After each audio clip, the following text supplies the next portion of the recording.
Ezop. Bülbül ve Şahin. Təmsil. Hündür palıd ağacına qonan bülbül adəti üzrə şarkı oxuyurdu.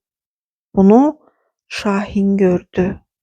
Onun yeməyə heç nəyi yox idi. Gəlib bülbülü caynağına keçirdi.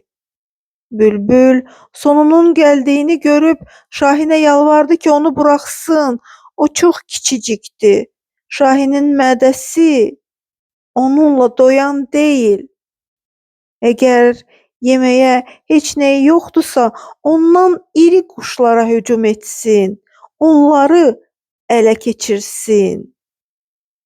Bülbül bunları Şahinə dedi. Şahin bülbülə cavab verdi.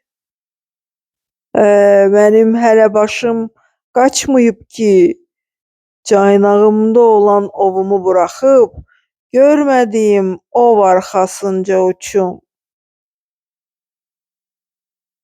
Təmsildə göstərilir ki, xəyalları, istəkləri böyük olan insanlardan sarsağı yoxdur.